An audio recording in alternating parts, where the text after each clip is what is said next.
Hola, muy buenos días. Gracias por acompañarnos.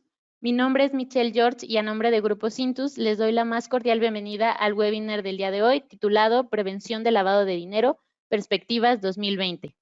Antes de comenzar, les comento algunas indicaciones generales. Les recuerdo que los asistentes se encuentran en modo escucha.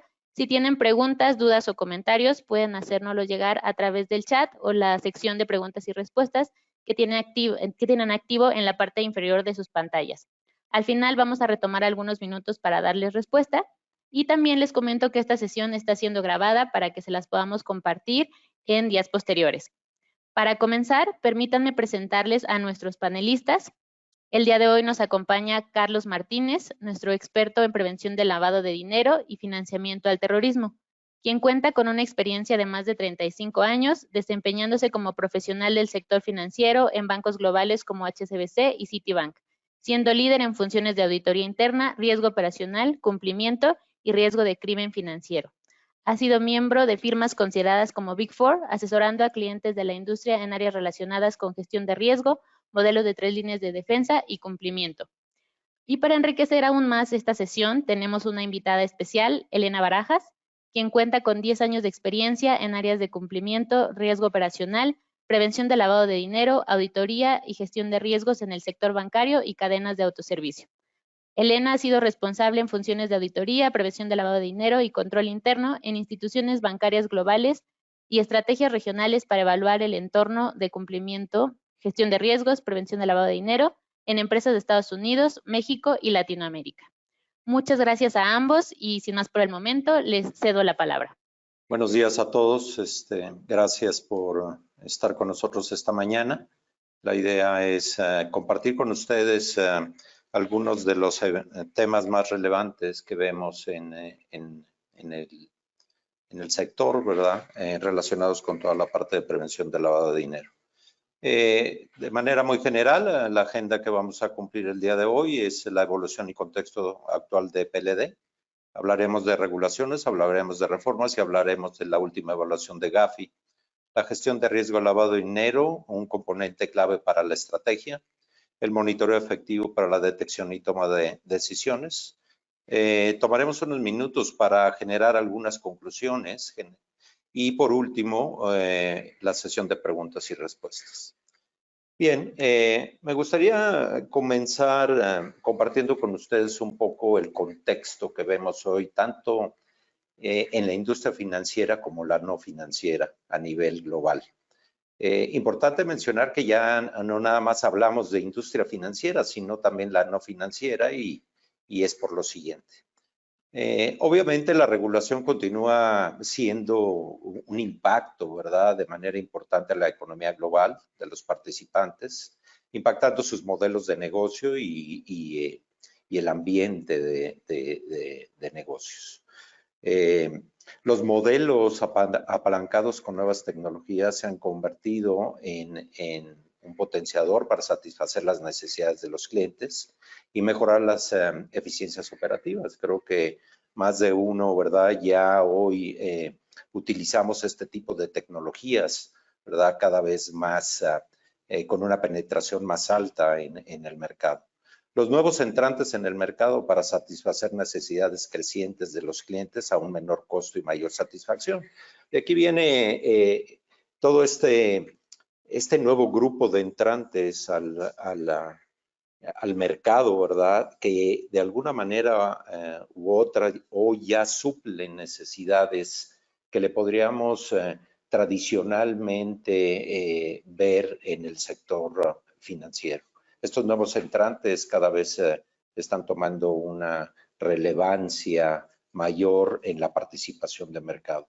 Y por último, vemos estos esquemas innovadores para realizar operaciones mediante monedas virtuales.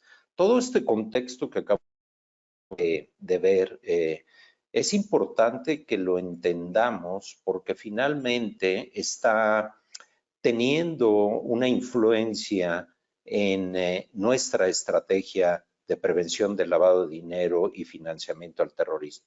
Son factores que requieren del análisis y los profesionales que están encargados de la definición de estas estrategias y de la operación misma deben de tomar en cuenta y regresar a su estrategia y revisarla con respecto de esto. Bien, continuando, ¿verdad? Obviamente lo anterior requerirá dos temas principales. Vemos aquí. Uno es la gestión regulatoria y de riesgos. Las entidades requerirán una función más proactiva en la gestión del riesgo. Acabamos de ver, obviamente, que estos factores, al estar surgiendo, al estar emergiendo, al estar creciendo, ¿verdad?, requieren de que seamos más proactivos para evaluar precisamente cómo nos está impactando nuestra estrategia. Y asimismo, la gestión requiere de identificar y responder a los cambios en el contexto global. Por otro lado, el modelo de negocio. Es importante que la estrategia, cuando se discute la estrategia en el negocio, tenga un componente importante que es el riesgo. Muchas veces, ¿verdad?, lo que vemos es de que son eventos y están desconectados. Normalmente el negocio, ¿verdad?, estará implementando, definiendo su estrategia, nuevos productos, entradas a nuevas geografías, nuevos servicios, pero ¿dónde está el componente del riesgo? Y en este caso hablamos del riesgo de lavado de dinero y financiamiento al terrorismo. Si se va a lanzar un nuevo producto, ¿cuál es el riesgo de ese producto? Si vamos a entrar a una nueva geografía, ¿cuál es el riesgo de entrar a esa nueva geografía con respecto al riesgo de lavado? ¿Cuál es el nivel de riesgo de los países donde se piensa entrar? Entonces, el mensaje aquí es, y el reto es que cuando se hable de la estrategia, el componente de riesgo esté presente. Y no olvidemos que uno de los grandes retos de una estrategia es que se mitiguen los riesgos que pueden impactar el cumplimiento de esa estrategia. Asimismo, obviamente, el gobierno corporativo y la estrategia integral de prevención del lavado y financiamiento al terrorismo son dos componentes que deben de estar, obviamente, muy desarrollados en la empresa. Estos dos mecanismos podrán, ¿verdad?, ayudar y de alguna manera hacer más eficiente el manejo y la gestión del riesgo. Bien, me gustaría ahora repasar un poco con ustedes la historia de los últimos 10 años en México con respecto a lo que corresponde a prevención del lavado de dinero. Hay eventos importantes, si nos fijamos, por ejemplo, en el 2012, viene la publicación de esta famosa ley conocida como de antilavado, aunque su nombre es distinto, ¿verdad?, para la prevención del lavado de dinero en actividades vulnerables y no financieras. Este es un tema relevante porque por primera vez, ¿verdad?, se da un reconocimiento a este tipo de actividades, las vulnerables. Y si se dan cuenta, en la mayoría son actividades no financieras.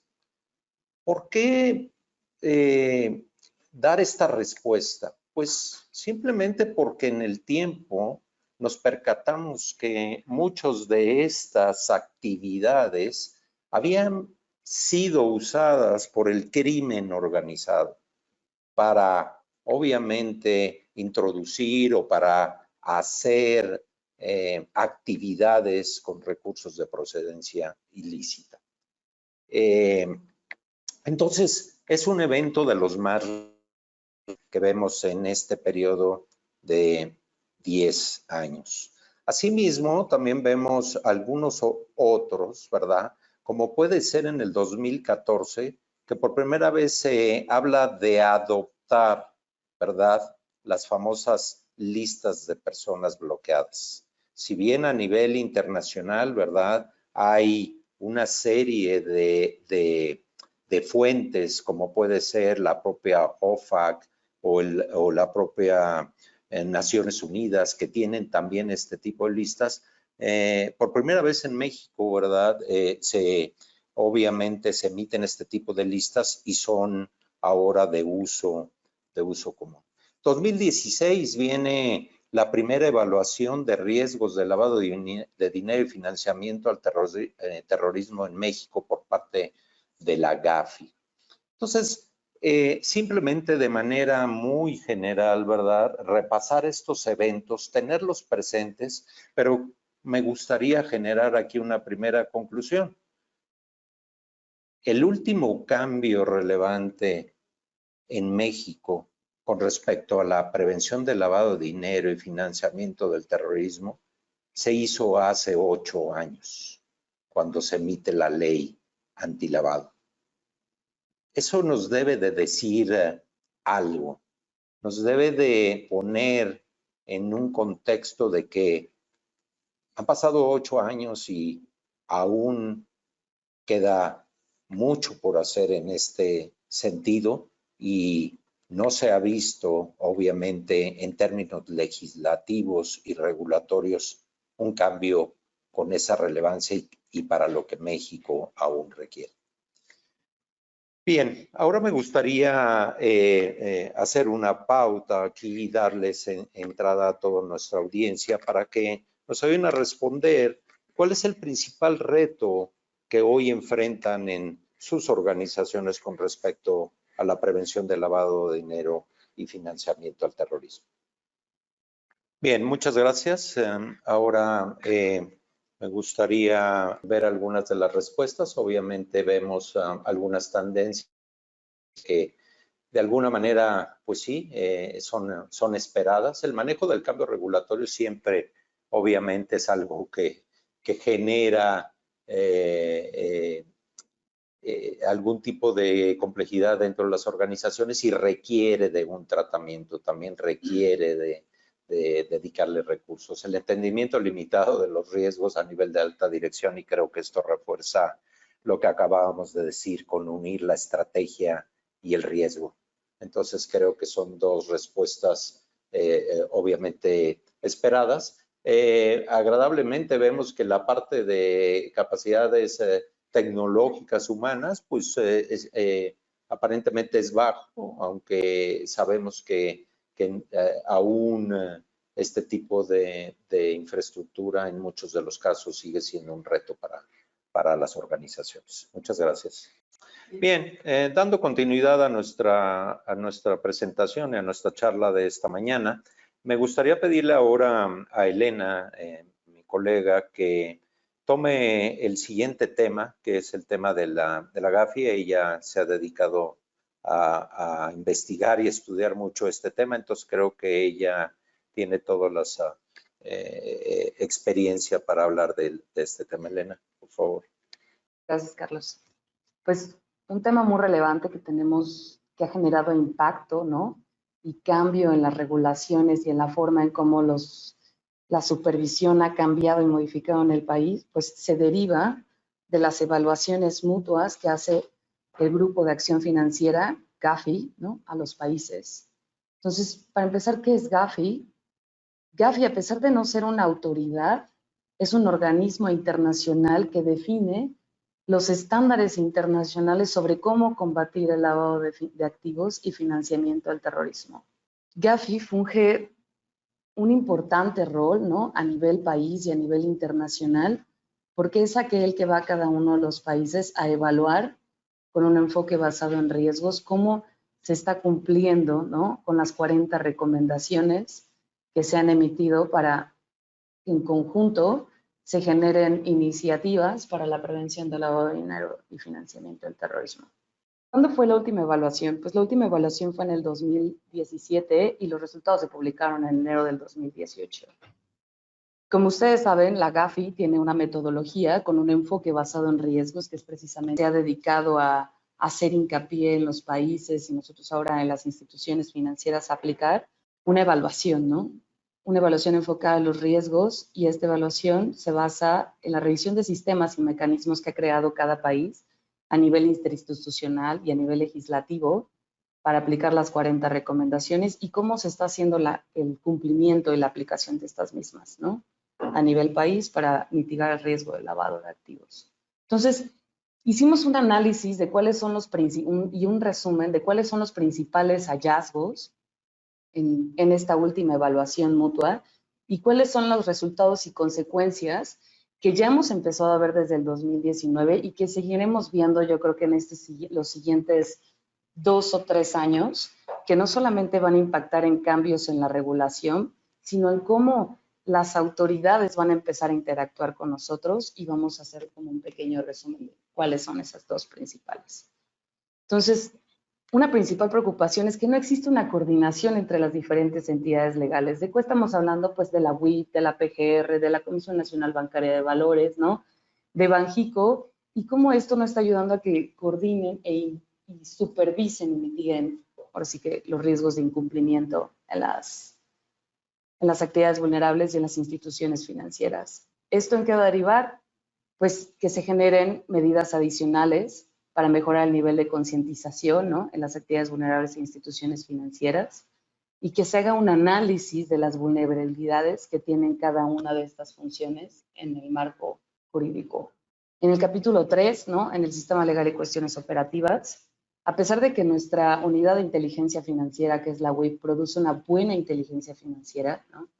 Aún no tenemos como procedimientos para priorizar y utilizar la investigación para poder hacer el prosecution o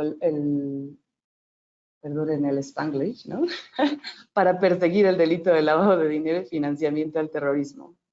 ¿Esto en qué va a derivar? La UIF va a empezar a hacer una solicitud adicional de información para complementar las investigaciones que está haciendo sobre todas las actividades vulnerables de las instituciones financieras. Y algo que se va a empezar a reforzar es esta retroalimentación sobre cuáles son las buenas y malas prácticas en el envío de avisos, ¿no? Y reportes de operaciones inusuales. Hablando de temas de financiamiento al terrorismo, siempre nos estamos preocupando por el lavado de dinero, porque si bien nosotros somos un país que sufre más de la delincuencia organizada, del tráfico de drogas, de temas de extorsión, secuestro y corrupción, un tema que se ha dejado muy abandonado en la industria financiera, en las actividades vulnerables, es cómo estamos mitigando el riesgo de financiamiento al terrorismo. Y la misma Gafi lo menciona diciendo, el SAT no supervisa cómo las instituciones financieras y las actividades vulnerables están mitigando el riesgo de financiamiento del terrorismo. Esto como consecuencia va a traer que se incrementen las medidas de monitoreo y supervisión sobre cómo se está mitigando el riesgo de financiamiento al terrorismo. Si bien tenemos una medida muy clara en el país, como lo mencionó Carlos, en el 2014 se implementó la lista de personas bloqueadas, que es como la medida más remarkable o más potencial, ¿no? Para el financiamiento del terrorismo, sobre que estamos evitando operar con clientes indeseables, no solamente por temas de delitos, sino por instituciones internacionales que las han marcado como financiamiento del terrorismo. Es la única medida loable que tenemos a nivel país. Entonces, ahí esperamos que haya mayor reforzamiento, yo creo que la regulación y la supervisión, para ver cómo estamos mitigando este riesgo, ¿no? Hablando sobre medidas preventivas, algo que remarca la Gafi es una comprensión poco desarrollada en las actividades vulnerables sobre qué es el riesgo de lavado de dinero y financiamiento del terrorismo. Sigue habiendo en este sector económico una falta de conocimiento sobre a qué están expuestos, ¿no? ¿Cómo es que alguien se puede acercar a ellos y utilizarlos de lavado de dinero, a lo mejor sin que ellos se den cuenta, o puede que se den cuenta, pero no saben cuáles son las consecuencias a las cuales ellos están enfrentando? Uno, por incumplir con la regulación, y dos, pues por ser parte de un delito federal, ¿no? De igual manera, como ligando el tema de financiamiento al terrorismo, se identificó que hay una poca comprensión de las instituciones financieras de financiamiento al terrorismo. Como les comenté, creo que es algo que no pensamos a nivel país, porque México no tiene un alto nivel de financiamiento del terrorismo, pero sí requerimos no dar por sentado que estamos exentos de, y sí cómo podemos prevenirlo para no ser utilizado a lo mejor por otras naciones, países que sí tienen financiamiento al terrorismo para la transferencia de estos fondos para los fines que ellos buscan, ¿no? Otro tema relevante es que está limitada la forma en cómo estamos identificando los beneficiarios finales. Esto impacta tanto a las instituciones financieras como a las actividades vulnerables, ¿no? Y cómo esto se va a reforzar tanto en la regulación como en la parte de la supervisión. Hay una poca y sólida categorización para PEPs nacionales. Siempre se ha reforzado que los PEPs extranjeros son de alto riesgo y que se deben identificar. Sin embargo, en los PEPs nacionales se va a hacer como un esfuerzo extra para catalogarlos como tal, como clientes de alto riesgo, hacer el enhanced due diligence sobre ellos, considerando que están expuestos a temas de corrupción, soborno, ¿no? Y temas relacionados al lavado de dinero. Y en el siguiente capítulo, hablando de la supervisión, ¿no? Las entidades del gobierno no cuentan con los recursos o la autoridad para supervisar a las actividades vulnerables o instituciones financieras en temas de financiamiento del terrorismo. También se identifica que las entidades no tienen los recursos suficientes para la supervisión.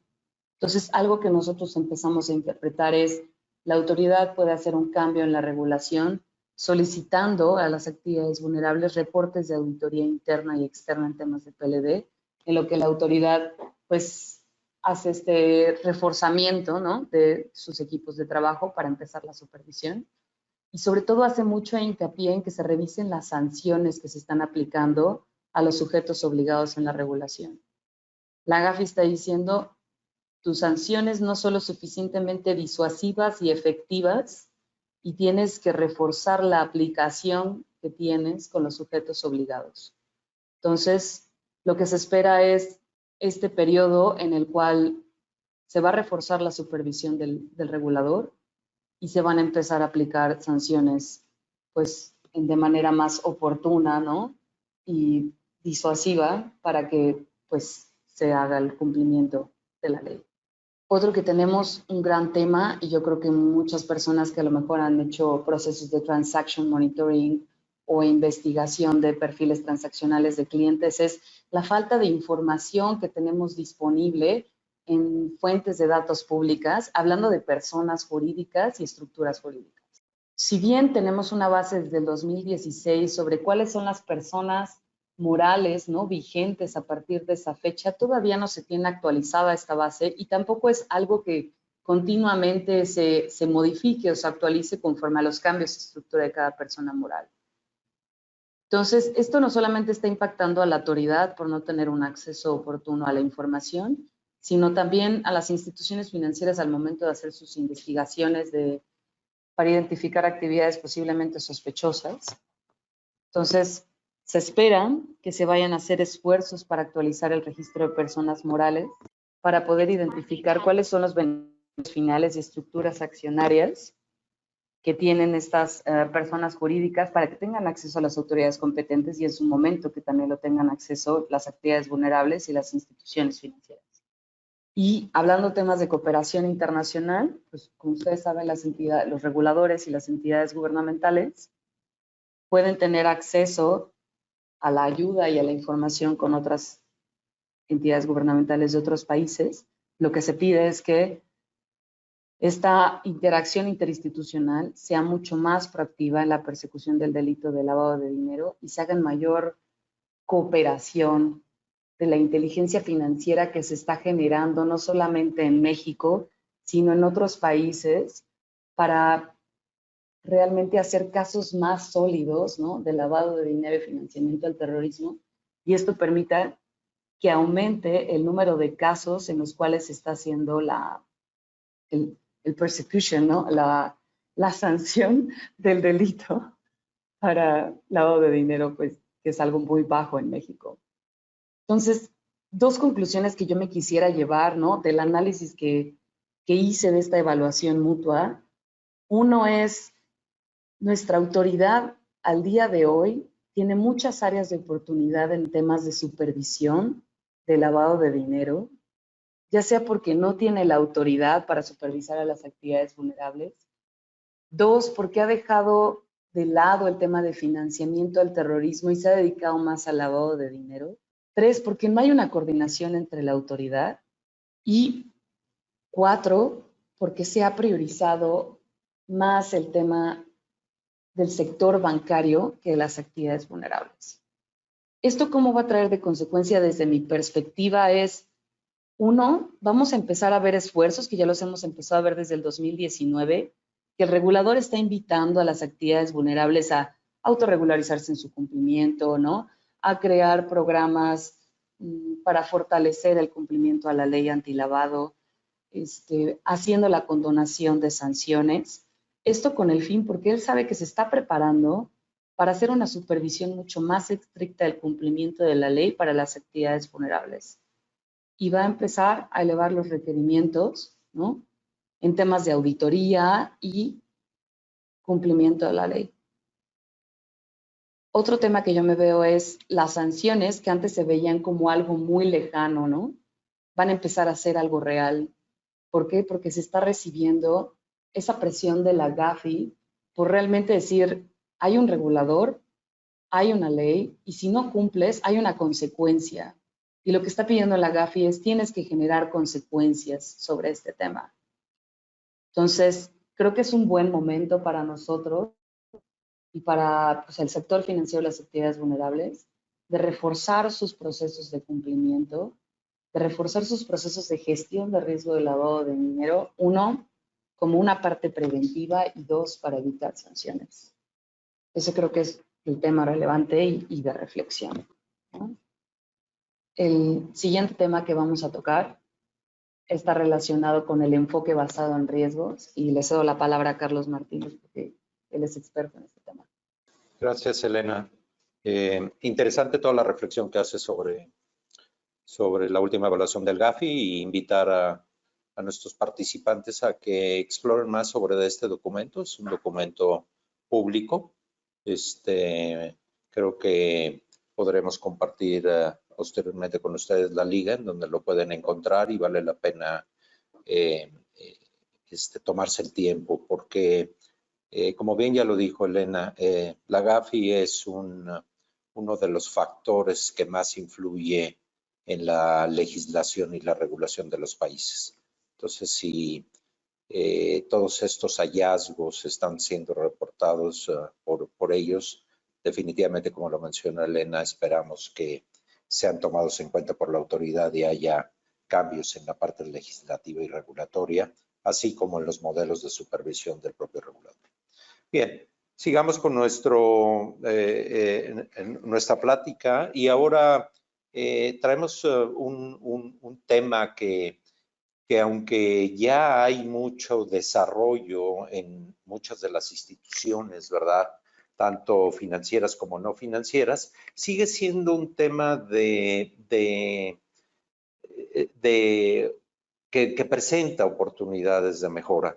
Entonces, hablemos un poco del enfoque basado en riesgos. El enfoque basado en riesgos, no olvidemos, es una de las recomendaciones, de las 40 recomendaciones precisamente de la GAFI. Asimismo, también no olvidemos que Basilea, el Comité Basilea, tiene también un documento muy extenso con respecto al enfoque basado en riesgos. Entonces, ¿qué se espera del enfoque basado en riesgos? Y si lo vemos un poquito más en los planos, en 3 planos, el enfoque basado en riesgos que espera en este caso la GAFI, primero que nada es el análisis de riesgo a nivel país. ¿Cuál es el riesgo que hoy el país, ¿verdad?, o el nivel de riesgo a nivel país con respecto a la parte de lavado de dinero y financiamiento del terrorismo? Obviamente, habiendo hecho este análisis de riesgo, se espera, ¿verdad?, que haya mitigantes a nivel país, y los mitigantes que esperaríamos ver, pues, es la parte legislativa y la parte regulatoria. Pero al principio mencioné, ¿verdad?, hace 8 años que no hay un cambio legislativo regulatorio importante. Entonces, creo que todos coincidiremos que el nivel de riesgo país es alto, con respecto sobre todo a la parte del crimen financiero, englobando todo lo que es crimen financiero. El segundo plano es el análisis de riesgo en la empresa. En mi experiencia muchas veces lo que he observado es que se implementan los programas de cumplimiento sin haber hecho un análisis de riesgo. Entonces, al tomar este enfoque, obviamente, no necesariamente el programa de cumplimiento va a ser lo efectivo que se necesita. Entonces, el siguiente análisis de riesgo que se pide y que espera la GAFI es que en las instituciones haya un análisis de riesgo primero a nivel de la entidad. ¿Qué debemos de considerar cuando hacemos este análisis de riesgo? Pues debemos de estar primeramente entendiendo los productos, por ejemplo. No es lo mismo una institución que está comercializando tarjetas de crédito, tarjetas de prepago, las tarjetas de viáticos, las tarjetas de servicio, a una institución o una organización que tiene banca corresponsal, que tiene fideicomisos, que tiene banca privada. O sea, es muy diferente el riesgo derivado de los productos. Entonces, ¿en qué geografía se va a operar? ¿En qué países? E incluso, ¿verdad? Si se tiene una cobertura a nivel nacional y en qué entidades de la República se va a operar. No olvidemos que hay incluso un mapa de riesgo a nivel república. No todos los estados de la República tienen el mismo nivel de riesgo con respecto a lavado de dinero. Entonces, ese es el segundo nivel que espera la GAFI de ver en los análisis de riesgo. Y por último, en el tercer nivel, ¿verdad? Está el análisis de riesgo de los clientes. ¿Cuál es el modelo que se utiliza para categorizar el riesgo en los clientes? Importante entender también que el enfoque basado en riesgo no es un enfoque infalible. Y aquí, haciendo una reflexión, tenemos que entender que el EBR no es el fin, sino el medio. El fin es mitigar el riesgo a través de implementar un enfoque basado en riesgo. Importante también entender que este enfoque no exime de mitigar los riesgos que sean evaluados como bajos. ¿Qué nos quiere decir esto? Que aún los riesgos que sean categorizados como bajos, las entidades o los clientes, deben de tener mitigantes. ¿Qué es lo que va a fijar la pauta? Obviamente el nivel de riesgo, simplemente, ¿verdad? Las medidas que se tengan que aplicar serán en un grado de aplicación menor y una frecuencia o intensidad también menor. Y de hecho la propia ley, ¿verdad? Y la propia regulación da estas pautas para que se aplique un enfoque diferenciado por el nivel de riesgo. Incluso le llama los niveles simplificados, ¿verdad? Sobre todo cuando hacemos todo el conocimiento del cliente. Bien, este EBR necesita una infraestructura, ¿sí? No olvidemos de eso. Tiene que haber un gobierno, tiene que haber un órgano de gobierno con representación suficiente, ¿verdad? Que esté obviamente vigilante a toda la gestión del riesgo que estamos haciendo. Se tiene que definir una estrategia, tiene que haber políticas a nivel de la entidad, tiene que haber indicadores y métricas. La cultura institucional, uno de los pilares básicos para la gestión del riesgo. Asimismo, tenemos que tener los procesos, las metodologías. Tiene que haber una definición clara de roles y responsabilidades en las tres líneas de defensa. Este modelo ahora de operar en tres líneas de defensa es muy relevante y en la medida que el modelo opere, funcione, la gestión del riesgo se hace en tres líneas. La gestión del riesgo no es responsabilidad de una sola línea. Es un trabajo en las tres líneas. La capacitación, obviamente, la documentación de procedimientos, los indicadores del desempeño, ¿sí? Por otro lado, este modelo debe de tener una evaluación permanente. El riesgo cambia. El riesgo no es estático, el riesgo es dinámico, y más en un mundo y en un contexto de globalización como la que hoy vivimos, ¿verdad? Simplemente, pues bueno, hoy estamos enfrentando temas de riesgo, ¿verdad? A nivel global. La evaluación independiente de estos modelos, ya sea por medio de una segunda línea, ¿verdad? Auditoría como tercer línea y obviamente una mejora continua de este modelo. Es muy importante que el modelo sea dinámico, que el modelo se adapte a las condiciones cambiantes. Como cuarto elemento, pues la tecnología. La tecnología juega un papel muy importante hoy en todas las operaciones de una empresa y no en este caso es la excepción. La tecnología tiene que ser una herramienta soporte para tener una buena gestión del riesgo. Bien, ahora me gustaría nuevamente hacer una pausa y un sondeo con ustedes, hablando de en qué porcentaje se apoyan los procesos de PLD y financiamiento al terrorismo con la tecnología.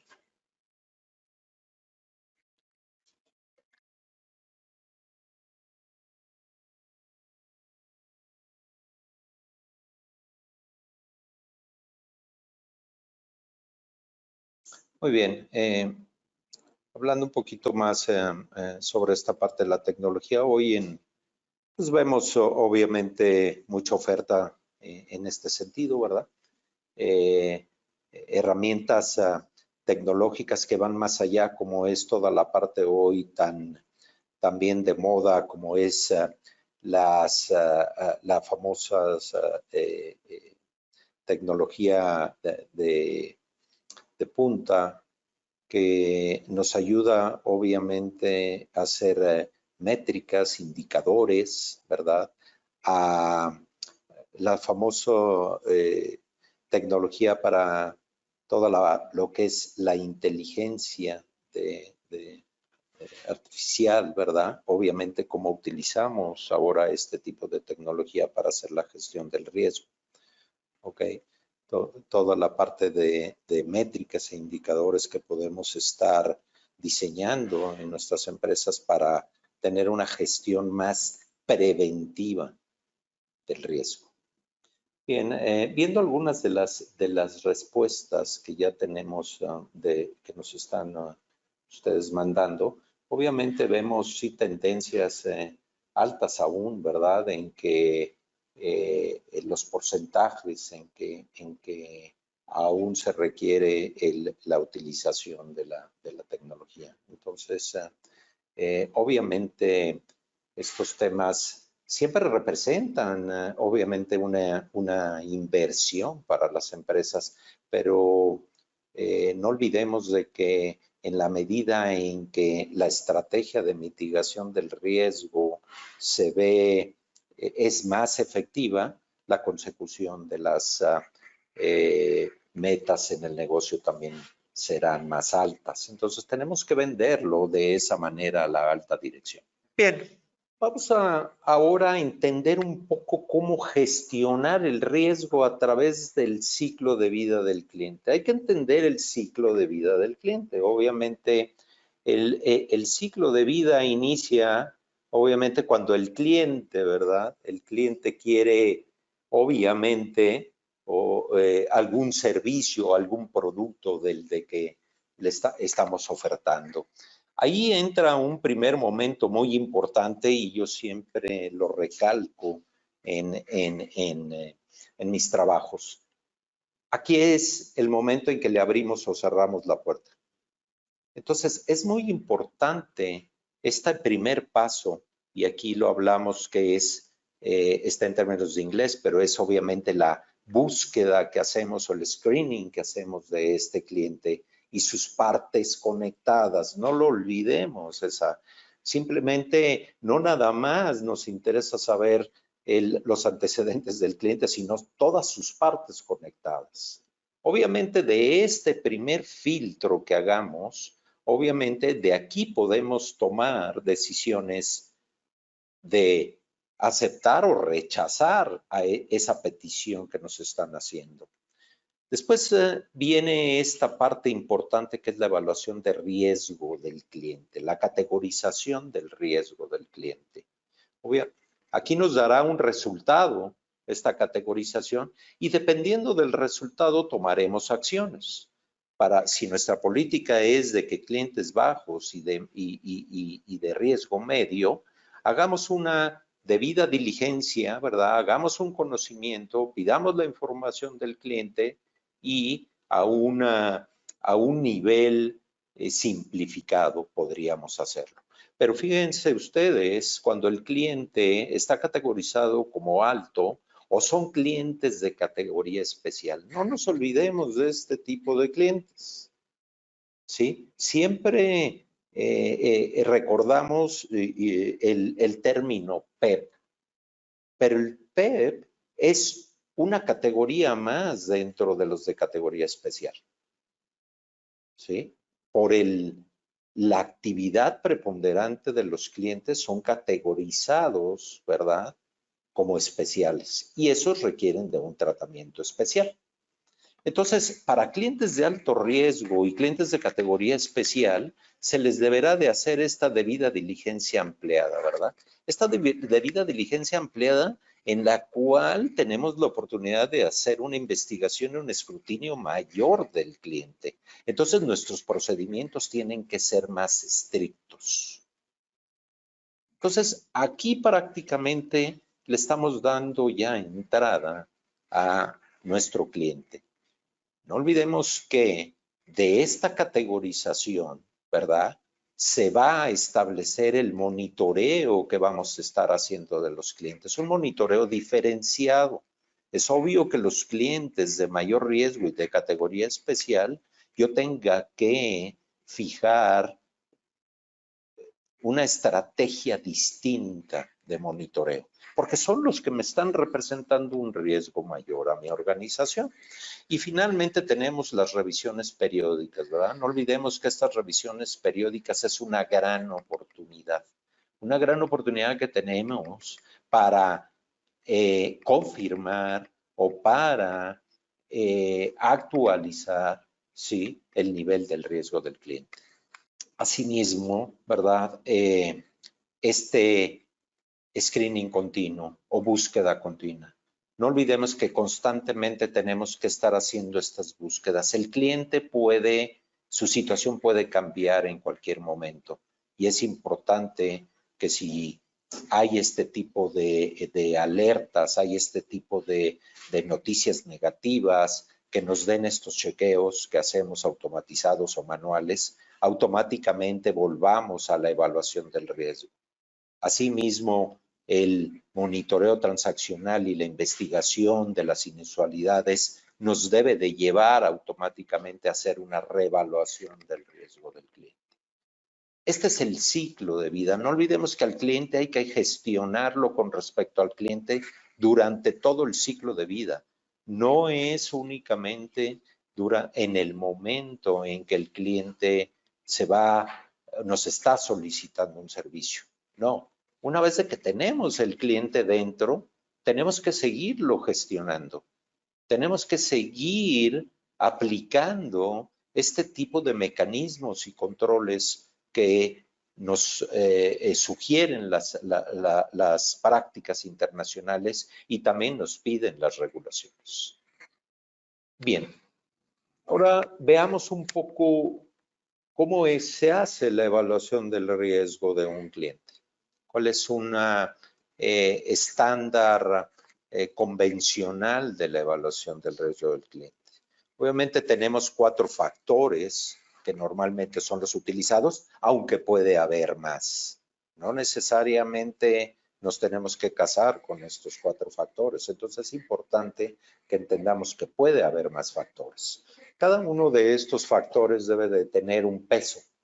Se les debe de asignar un peso para que una vez la herramienta que utilicemos o bien si hacemos esto de manera manual, obviamente nos dé una calificación. Nos dé una calificación que la más usada pues son estos 3 niveles, bajo, medio, alto. He visto organizaciones que utilizan más niveles. En lo personal, recomiendo utilizar estos 3 niveles, hacer el modelo más simple, ¿verdad? Y que nos permita ver cómo funciona primero el modelo. Lo iremos calibrando, lo iremos mejorando en el tiempo, pero la recomendación aquí es no nos compliquemos, no nos compliquemos en querer estructurar un supermodelo. Bien, una vez de que tenemos esta categorización, ¿verdad? Ahora veamos la toma de acciones basadas en esta calificación. Entonces, del lado izquierdo tenemos lo que son eventos. Entra la apertura de la relación, hay eventos detonadores y hay revisiones periódicas. Eso es lo que ocurre durante el ciclo de vida del cliente. En la apertura de la relación, si la calificación del riesgo de mis clientes es bajo, pues puedo aperturar la relación de una manera más dinámica. Esto lo va a agradecer el negocio, ¿verdad? Porque siempre el negocio está de alguna manera en controversia con nosotros porque hacemos los procesos más lentos. Entonces, recordemos que también tenemos que estructurar toda esta gestión del riesgo tratando de que también el negocio sea dinámico y no volverlo burocrático. Si el cliente es un no residente, por ejemplo, en territorio nacional, obviamente requerirá de mayor análisis. Asimismo, los clientes de alto riesgo tendrán que tener esa debida diligencia empleada. No olvidemos los eventos detonadores. Los eventos detonadores son aquellos que o bien el cliente salió en una noticia negativa, o bien el cliente cambió de giro, o bien el cliente adquirió nuevas empresas. Todo esto requiere una revisión nuevamente del conocimiento del cliente, ¿sí? Refrescar toda la información y volver a hacer una categorización del cliente. Y las revisiones periódicas obviamente también tendrán un seguimiento y nos podrán llevar incluso a volver a recategorizar el riesgo del cliente. Por último, me gustaría simplemente revisar estas medidas de control para gestionar el riesgo. Estas medidas de control, como ustedes ven, están tanto para la primera, para la segunda y para la tercera línea. Por mencionar algunas, obviamente en la primera la debida diligencia, la gestión regulatoria, la capacitación. En la segunda línea, obviamente, está toda esta parte de la gestión del riesgo, el monitoreo, ¿verdad? Transaccional, el monitoreo reputacional que se hace, también las investigaciones, ¿sí? Las soluciones tecnológicas, auditoría, viene ya en tercera línea. Entonces, son 11 controles para mitigar el riesgo conocido hoy como de crimen financiero o el riesgo de lavado de dinero, financiamiento al terrorismo. Es importante revisar dentro de nuestras organizaciones el nivel de efectividad de estos controles y ver, y obviamente la necesidad de reforzarlos, de mejorarlos, porque es uno de los principales mitigantes a todo lo que representa el riesgo en las organizaciones. Bien, con esto podemos pasar rápidamente a las conclusiones, ¿sí? Es obvio que una primera conclusión, ¿sí?, que tenemos de lo que acabamos de hablar es alinear la estrategia del negocio con los riesgos. En este caso hablamos en específico de lavado de dinero, financiamiento del terrorismo, pero yo les diría que es riesgos en general. Es importante que cuando se discute la estrategia, cuando se piensa sacar nuevos productos, nuevos servicios, ir a ampliar nuestras coberturas de mercado, esté presente el riesgo. Se hable del riesgo y se implementen los mitigantes necesarios. Otra gran conclusión es que a pesar de que en los últimos 10 años ha habido cambios en regulación y legislación, México aún enfrenta grandes retos contra el lavado de dinero y financiamiento del terrorismo. Estos derivados principalmente de factores como la economía informal y la corrupción. No cabe duda que hay un gran reto por la parte de las autoridades con respecto a esto. ¿Sí? No olvidemos que México tiene una economía informal muy grande y que a través de esta economía es de que se realizan muchas de las operaciones con recursos de procedencia ilícita. Le voy a Elena para que ella continúe con las conclusiones. Entonces, reforzando la parte que habíamos visto del GAFI, la conclusión es, tenemos que esperar en este año y en los siguientes una práctica de supervisión mucho más puntual por parte de los reguladores a las actividades vulnerables e instituciones financieras, ¿no? Esto va a ser parte del pushback o la presión que vamos a recibir por parte del GAFI a nivel internacional. Y bueno, como última conclusión, va a haber una aplicación de la ley mucho más severa en el tema de la aplicación de las sanciones, ¿no? Realmente se va a empezar a ver una consecuencia de lo que va a ser el incumplimiento a la ley y esto va a ser pues, con la aplicación de un impacto financiero en las actividades vulnerables e instituciones financieras. Entonces, cerrando este tema, sabemos que viene la sección de preguntas. Entonces, nos gustaría ver cuáles preguntas se han lanzado. Claro que sí, muchas gracias, Carlos. Elena, efectivamente vamos un poquito sobre tiempo. Es un tema muy amplio, muy interesante. Vamos a dedicar unos 10 minutitos más. Les pido que por favor nos acompañen. Ya estamos recibiendo algunas preguntas. Vamos a leer la primera. Nos comentan, en el tema de presentación de avisos por rentas a la UIF, se tienen rentas variables que superan el umbral que son del mes anterior y se deben reportar. Y si la renta variable no supera el umbral, también se debe reportar. ¿Cuál es el fundamento legal? ¿Nos apoyan? Esta pregunta se me hace súper interesante y creo que muchos que desempeñan actividades vulnerables no solamente de arrendamiento la tienen. Mi primera respuesta es, pues sí, tienes que hacer la presentación del aviso cuando la operación reporta, pero ¿qué pasa cuando no genera este umbral o lo supera? Y podemos leer en el artículo 17, en los últimos 2 párrafos, se incluyó algo muy puntual que habla acerca del monitoreo de la acumulación de los fondos en periodos de 6 meses.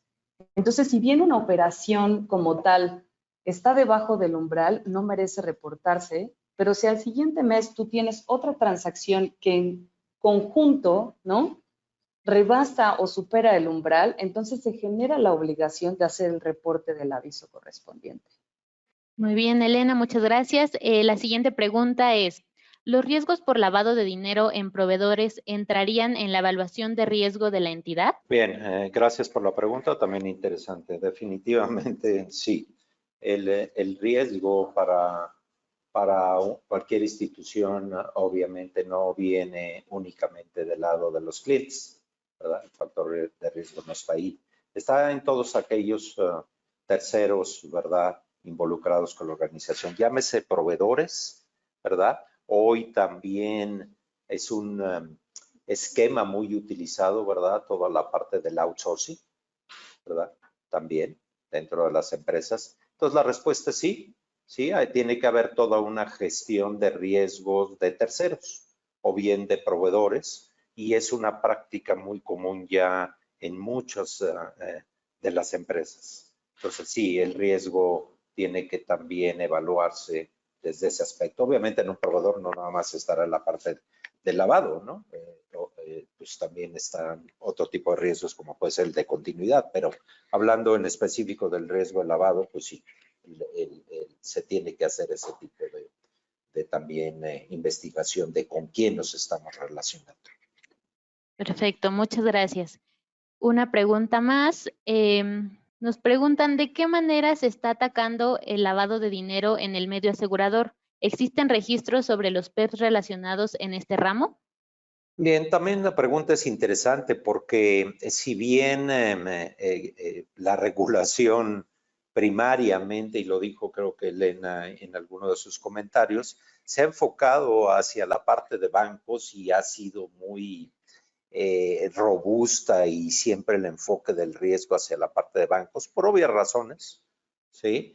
El sector asegurador de alguna manera se había quedado a la deriva. Sin embargo, ha habido recientemente cambios relevantes, ¿verdad?, en el sector asegurador. Respecto a si hay listas, ¿verdad?, mencionan.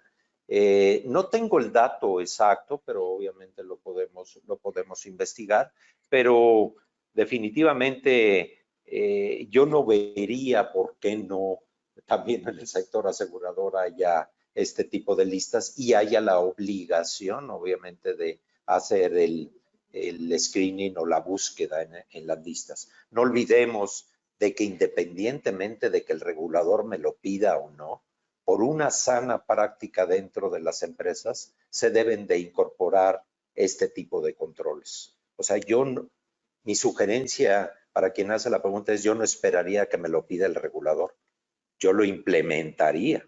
Y para eso hay listas como las que mencioné en su momento, la OFAC, la ONU, ¿verdad? Hay listas a nivel internacional, entonces no esperemos a que nos lo pida el regulador. El tema de la gestión del riesgo no es para cumplir con el regulador. El tema de la gestión del riesgo es para apoyar a la organización al cumplimiento de sus objetivos estratégicos. Muchas gracias. Un par de preguntitas más. Alguien nos comenta que no recuerda en qué parte de la ley se menciona, pero dice que se deben reportar montos en ceros, además del que rebasa el umbral y el tema de los 6 meses. ¿Cuál al final es el que se tiene que reportar? ¿Cuál es la finalidad? La finalidad de la presentación de los avisos, ¿no?, es apoyar a la unidad de inteligencia financiera, pues hacer estas investigaciones financieras para identificar el crimen de lavado de dinero y financiamiento al terrorismo. Si ustedes no tienen operaciones que han superado el umbral durante el periodo, pues van a tener que hacer un reporte en ceros, pero sí tienen que tener los medios y los procesos necesarios para identificar cuando sus operaciones por una persona rebasen este umbral, ya sea por una sola operación o por el acumulado de operaciones en el periodo de los 6 meses. Pero ese es el propósito, o sea, coadyudar a la autoridad a perseguir el delito de lavado de dinero. Todos formamos parte de este esfuerzo a nivel país, ¿no? Ese es el propósito. Excelente. Una última pregunta más. Comentan, ¿cuál considera que es la forma más adecuada para implementar los modelos de prevención de lavado de dinero en las empresas con actividades vulnerables, considerando que el ingreso no es el mismo de un banco? Gracias por la pregunta. Primero, bueno, creo que hay que entender que el nivel de implementación y de la gestión del riesgo no va en función de los ingresos de una empresa o no, ¿verdad? Si bien lo que sí debemos de hacer es, dependiendo mi negocio, la estructura, el modelo de negocio, cuál es el marco y cuál es el modelo de gestión de riesgo que debo de tener. Es obvio que una empresa considerada como actividad vulnerable va a ser en muchos de los casos más pequeña que un banco, que una SOFOM, que una SOFIPO, ¿verdad? Y su estructura y sus mecanismos van a diferir.